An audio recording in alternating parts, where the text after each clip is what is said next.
No plan, action. No plan, act. Will you be quiet? Yeah, I've been told that so many times.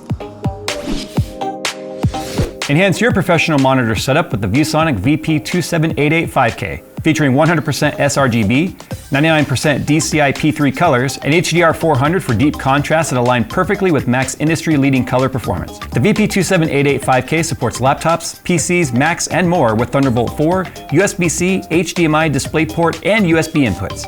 If you're looking to increase your screen real estate for projects, click the link in the description for more. All right, what's up everyone? Jay here, and I've got Kevin from Be Quiet with us. Kevin, not Brian. Thanks, Phil. Phil. It'll say Kevin this time, right? You know what? Moving forward, we're gonna talk about a couple of things today here. We're gonna talk about the Lightbase 500, which is even smaller than the 600, which you know is smaller than the 900, and this is my personal build that has the 900. So we'll talk about the 600, what's different. I think some features I kind of like that I saw in there. And we'll got a teaser of a video coming up about cheap AIOs from Be Quiet. So we're gonna try and get through this as best we can today because Kevin's a big dork like me and we never really seem to be able to get through work because we're too busy just screwing around. But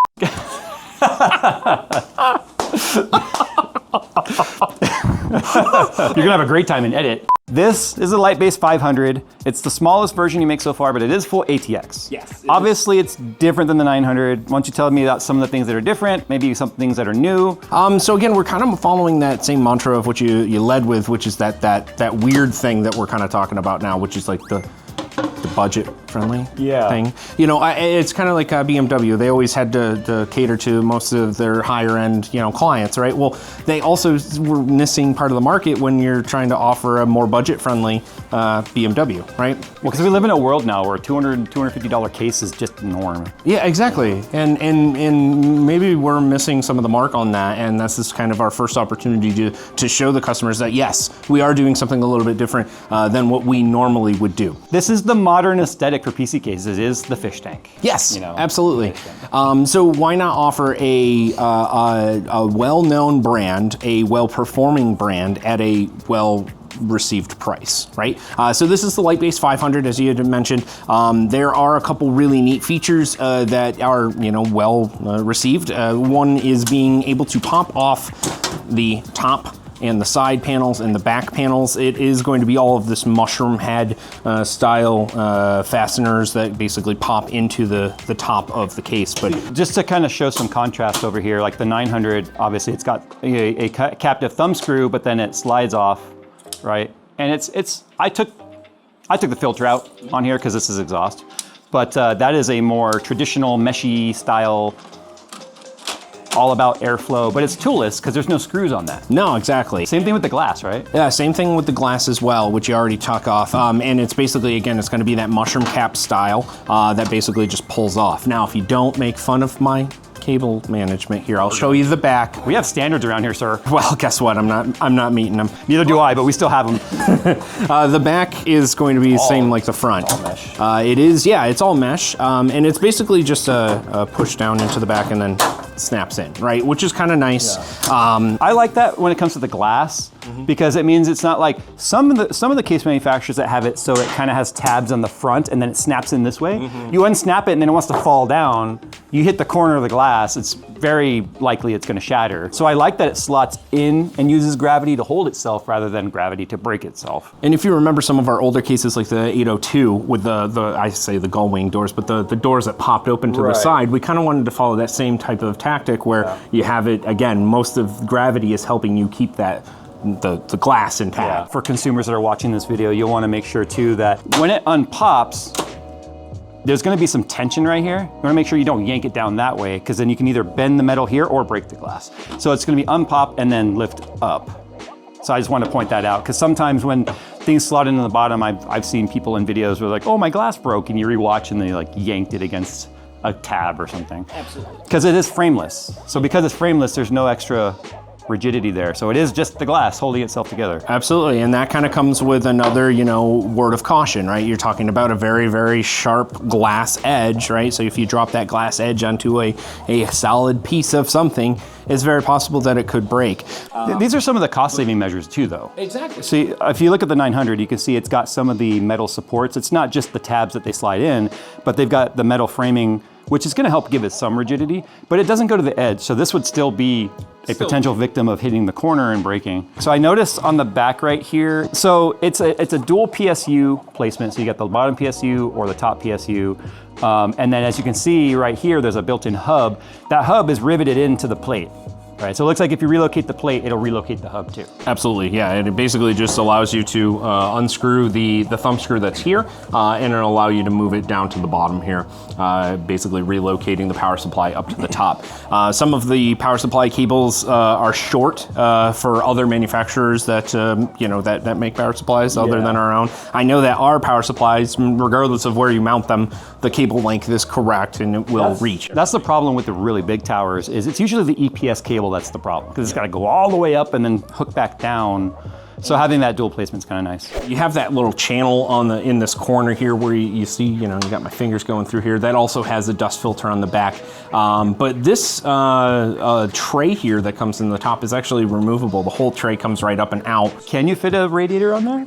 Oh yeah, that would be really tight. Yeah, it would impact with the GPU and. Yeah, it's really designed for fans and fans only. But It's wired in, so it is wired in. But you get the idea of what we're doing with here. There is a dust filter that's on the back as well. Can you get the dust filter out without having to pull it up? Yeah, absolutely. You can actually. Magnetic? Yeah, it's just magnetic on the back here. Like what is it, Dempsey Flex that used to make them, right? Yeah. Things like this on the side and on the bottom, if there was one. Although we'll talk about the bottom in a sec.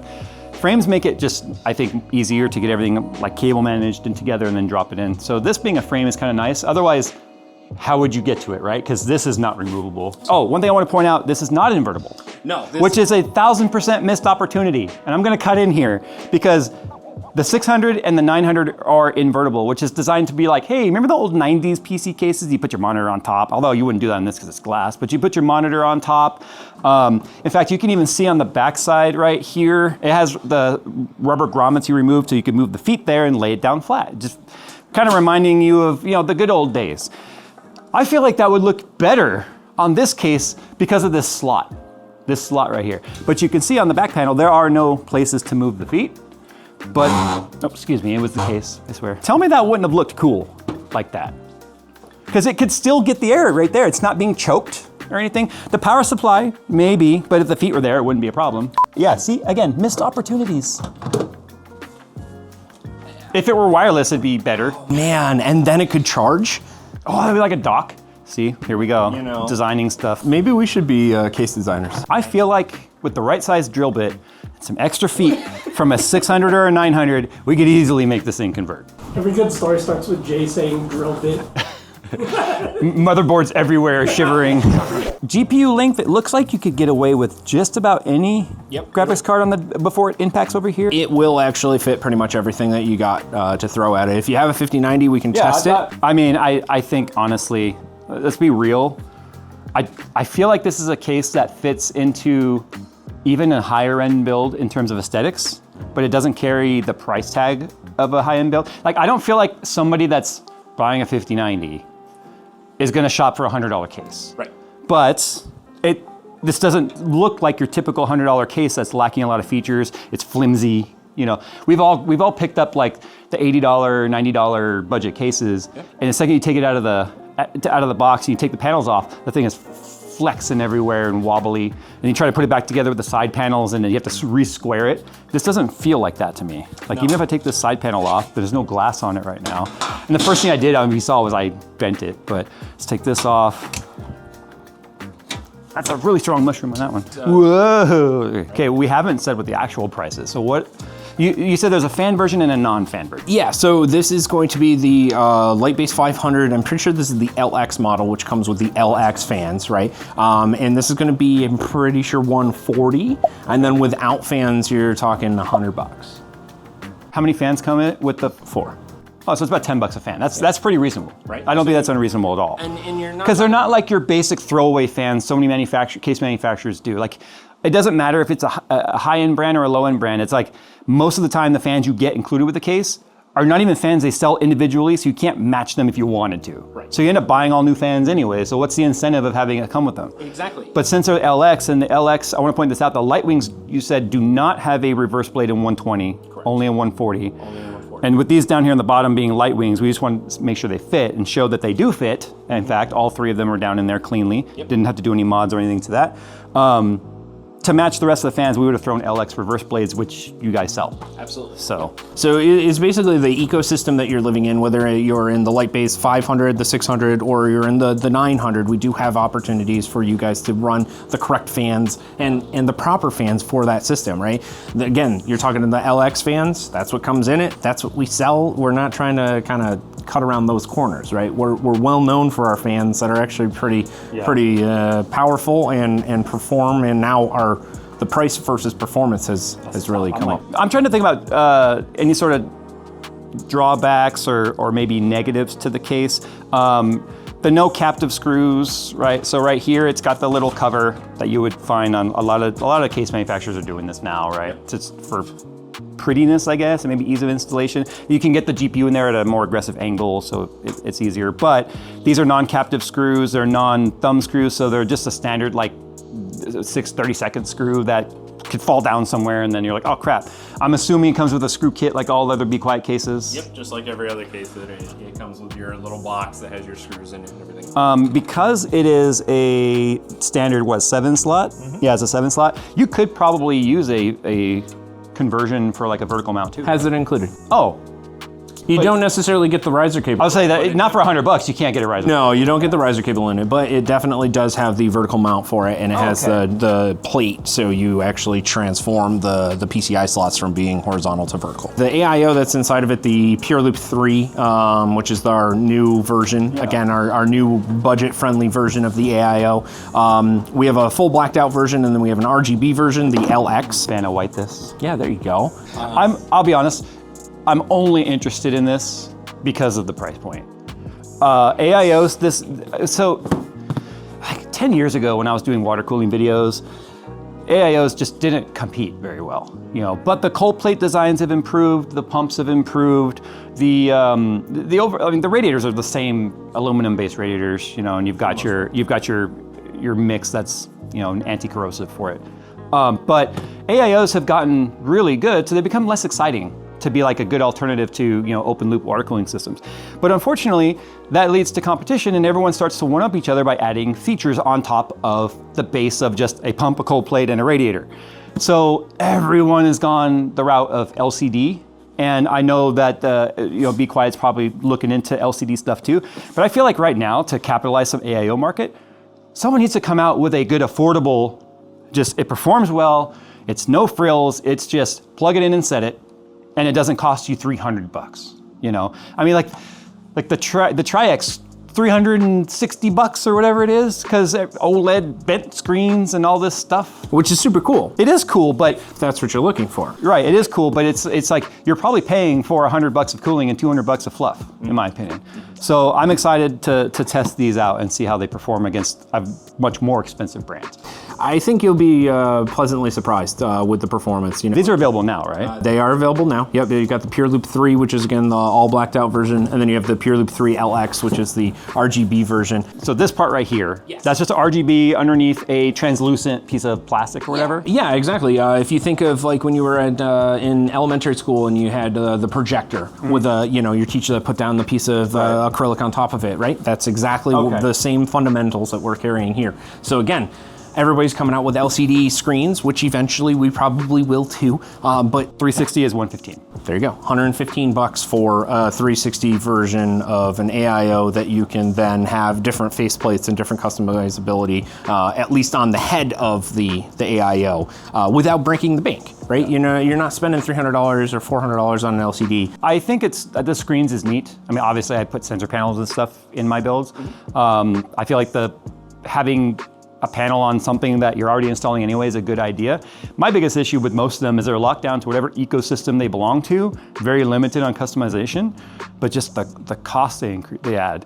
So that's like the most common comments we get on that kind of thing is, oh my God, another screen just to make it add $100. Exactly. But I think it's good that you guys came out with a more entry-level friendly price point. And I say entry-level because $115 is still not cheap, but I mean, when you compare it to what's available, heck, 360s for most brands, even non-frills ones, you're looking at 350 plus, or excuse me, 150 plus.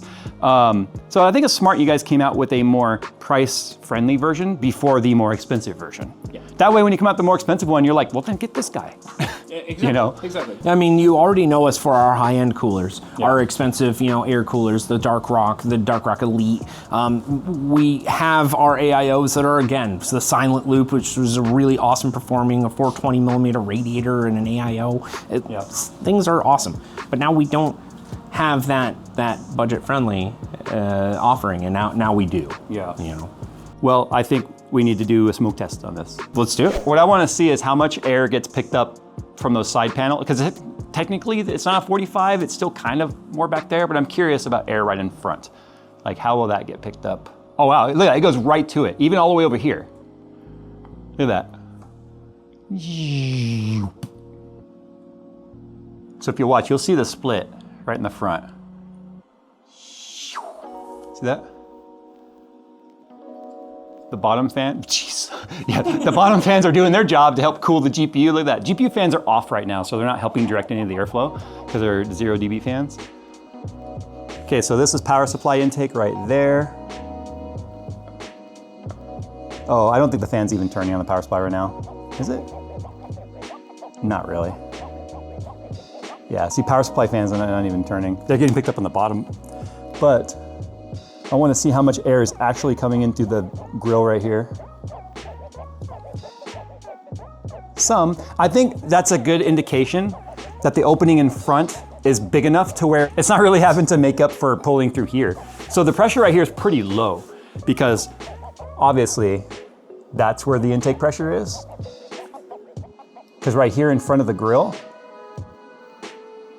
if I come back a little bit, look, the bottom, it's like affecting the bottom by the bottom more than the side. See that? Some is going in. Yeah, it's getting sucked up from those bottom fans, the light wings, yeah. Last thing I want to check for here is in this configuration. Obviously, it's going to be positive pressure because we have 6 intake fans that are fairly unobstructed, 3 obstructed exhaust fans through the rad, and then this is an open fan. But we want to check right here with the vents by the GPU, whether or not that's negative pressure. And it's perfect because the GPU fans aren't running, so the GPU fans shouldn't pull anything in through there. But I'm assuming it's going to be a positive pressure. Yeah, it's pretty positive. Yeah, I'm pretty positive that that's positive pressure right there. Look at that, whoosh. So, all right. Well, I mean, obviously that's not temperature testing, but that's airflow testing. That's counts for something. I gotta pay for this $500 thing somehow.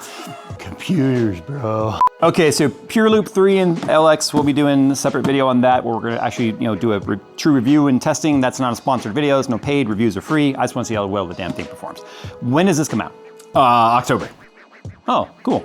So soon, very soon actually. Yeah, so the price point on that, like I said, I think it's pretty fair. If you said it's about $140 with the fans, it's about $10 a fan. I know there's a lot of people that are just gonna be like, it's just another fish tank design. That's just the norm now. That's what things have evolved into. And to be completely fair, if you don't want a fish tank, you guys have the Pure Base lineup, that has the standard traditional tower layouts in all different sizes. Yep. But I still like the idea of dual chamber designs like this because you get so much more room for cable management, honestly. I couldn't agree with you more. Dual chamber does make it so much easier. And again, you get to have party in the front and business in the back, right? You have all of the cable management and channels and different routing and stuff like that not all of the manufacturers are going to put into their cases. So if you guys want to see any of this stuff in person, they're going to be on display at the LA Comic Con, which is not the place I would think to see computer stuff, but you guys have been involved in Comic Con, both San Diego and LA for a few years now. Absolutely, yeah. It's one of those places where you kind of get to bridge the gap. It's really more of a nerd convention, and there's a lot of nerds that are into PC gaming and anime and comics and obviously gaming and such. So tabletop is very big at these Comic Cons. I'm excited. It's my first LA Comic Con. You invited me to my first San Diego Comic Con, which was just a few months ago in July. Yep.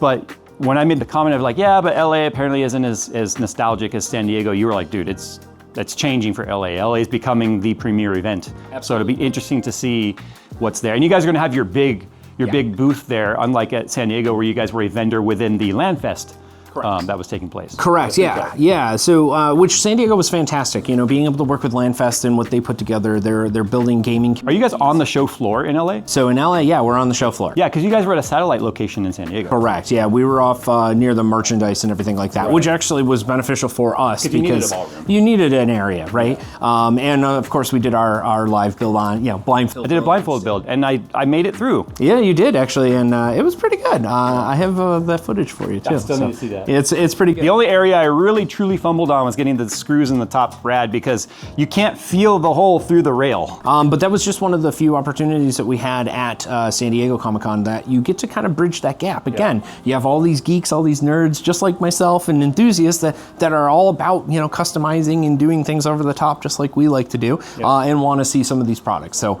if you are in the LA area, make sure you come by and see LA Comic-Con. It is getting a lot bigger than you'd. That's what I've heard. There's some big names that are going to get this one. A lot of people that are going to be there, And I think what makes this one kind of exciting though is comic book movies have been making a comeback. Whether you're into the newer style of like the Fantastic Four, which is much more comic booky. Obviously, the new Superman DC Comics is very comic booky. It's less dark and dramatic like the MCU was.